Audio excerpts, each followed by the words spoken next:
Isaiah Hartenstein has really stepped up since Mitchell Robinson got injured. Robinson kicked off the season on a high note, looking like a sure bet for the NBA's all-defensive team. But then injuries hit him again, which seems to be a reoccurring story in his career. If the Knicks make it to the playoffs this year, Mitch will have played in just one of their last 3 playoff appearances. Remember how he dominated against the Cleveland Cavaliers last season? It's a shame for him and for Knicks fans. We're missing out on him playing at his best. He even looked like he was struggling in the Miami series, maybe because of another injury. Knicks fans are pretty excited to see what the team's defense could be like with a healthy Robinson and OG Anunoby. But there's this nagging question. Can they count on Robinson to stay healthy moving forward? He's still young, turning 26 this April. But when a big guy like him starts racking up injuries, it makes you wonder. Turning to Hartenstein, he brings a lot to the table, covering around 80% of Robinson's defensive impact. More than that, he offers an offensive skill set that Robinson doesn't, adding a new dimension to the Knicks game. Now, when the Knicks snagged center Isaiah Hartenstein with a 2-year, $16 million deal, it didn't create a big stir. He was coming off a season as the backup center for the LA Clippers, where he put up an average of 8.3 points and 4.9 rebounds in not a lot of playing time. But since joining the Knicks, Hartenstein's been anything but average. What stands out is his durability. He hasn't missed a single game with the Knicks. That's a big deal, especially since the Knicks, under Coach Tibbs, value players who can stay in the game. Hartenstein has really shown his worth on defense and grabbing rebounds, playing a key role in the team's success. Plus, he's still pretty young at 25, just a month older than Mitch. He's the kind of tough defense-first big man that gets things done. He's not just good at grabbing rebounds. He's got a great eye for the game and really owns the space under the basket. Mitchell Robinson has really shown he's a force to reckon with in the NBA. There were some doubts about his maturity, but he's proved his worth as a top 10 talent from a highly respected draft class. The Knicks took a gamble on him, and it's paid off. Despite some ups and downs, his skill and drive to win have really stood out. After 5 seasons, everything seemed to be falling into place for him. Mitch is a key player for the Knicks. As the player who's been with the team the longest, his absence is really felt when he's not on the court. Just look at the Knicks' defensive rating during the month of December, before the OG Anunoby trade. It was one of the worst in the league. He plays a huge role in Coach Thibodeau's overall strategy and plans. However, Tibbs has managed to keep the team's defensive game strong after the OG trade and with Isaiah Hartenstein stepping in. Now, the big question is what the Knicks are missing with Mitch out. With Hartenstein starting, the team lacks a strong backup for the center position. Since Mitch and Isaiah's playing styles are so similar, they've become great friends over the past 2 seasons, bonding over their shared role and approach to the game. Before we move on, we know you wouldn't want to miss out on more exclusive content like this. So make sure to hit that like button and subscribe to our channel to stay updated with all the latest in the world of the Knicks. Let's continue. Hartenstein used to be Robinson's backup, but things have changed now. Robinson's ankle surgery might keep him out for the rest of the season, pushing Hartenstein into the spotlight as the Knicks' main center. He's really stepping up to the plate, playing more minutes, fiercely guarding the basket, and grabbing rebounds left and right. His role has become more crucial than ever, not just in filling Robinson's shoes, but also in maintaining the team's defensive integrity and contributing more on the offensive end. When the Knicks clinched their second straight win, beating the Chicago Bulls 116-100, Isaiah Hartenstein delivered his best performance to date, 10 points, a career-best 20 rebounds, and tying his career high with 5 blocks. Before this game, only 14 times in Knicks history had a player managed to grab at least 20 rebounds, score 10 points, and block 5 shots in the same game. The legendary Patrick Ewing did it a dozen times. The most recent was over 20 years ago when Marcus Camby racked up 21 points, 22 rebounds, and 6 blocks against the Spurs. Camby took a whopping 24 shots that night, a number he rarely matched afterwards. Hartenstein might not even take 24 shots over a 2-week period, given how the Knicks typically use their centers. They're often an afterthought in the offense, making their contributions easy to miss. But in the game against the Bulls, Hartenstein firmly placed his name in the 10, 20, and 5 club. He took hit after hit, yet kept bouncing back for more. His performance is starting to turn heads, and he's now a factor on opponents' scouting reports. For now, though, some players still underestimate him around the basket. They keep challenging him, and he keeps proving them wrong, game after game. Hartenstein's standout performance against the Bulls came right after what was arguably his best game of the season, considering the matchup.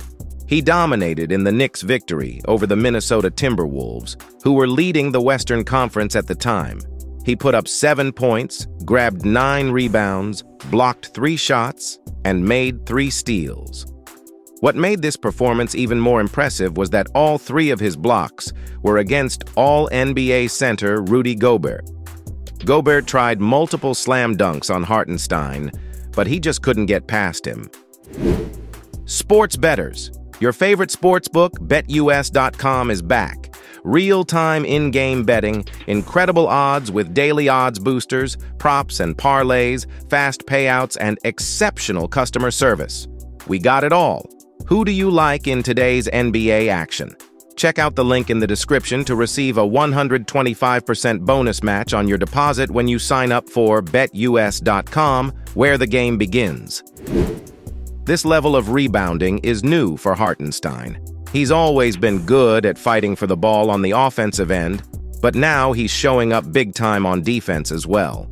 Notably, he had a noteworthy block on Joel Embiid as he was trying to keep his 30-10 streak during the game against the Sixers.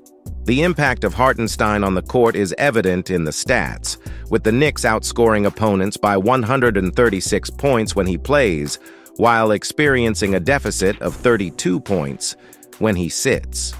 Hartenstein's ability to go head-to-head with the reigning MVP, Joel Embiid, played a pivotal role in the significant victory.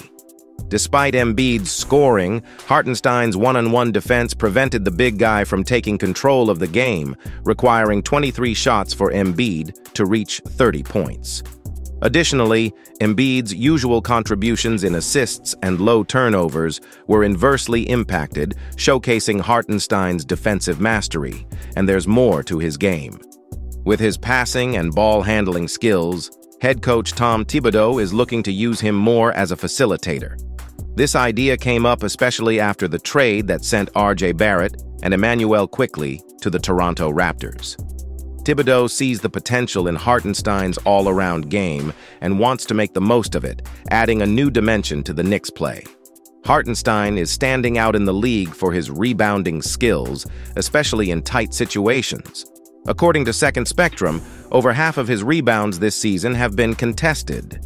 That puts him in 4th place in the NBA for this stat, trailing only behind Andre Drummond, Day'Ron Sharpe of the Brooklyn Nets, and the league leader, his teammate Robinson. With his contract ending soon, Hartenstein must be thinking about what's next for him. He's set to become an unrestricted free agent this summer, and with the way he's been playing, a significant pay raise seems inevitable. He's earning $9.2 million this season, but if he keeps pulling off games with 20 rebounds, he could see his salary rise to a level similar to Robinson's, who inked a 4-year, $60 million deal a couple of years back. The mid-level exception is expected to be about $56 million over 4 years, starting from the 2024-25 season. However, Hartenstein might fetch even more than that. There's always a demand for players like him, tall, skilled, and tough. And a team looking for a 7-footer with his qualities might be willing to pay a premium to get him on their roster.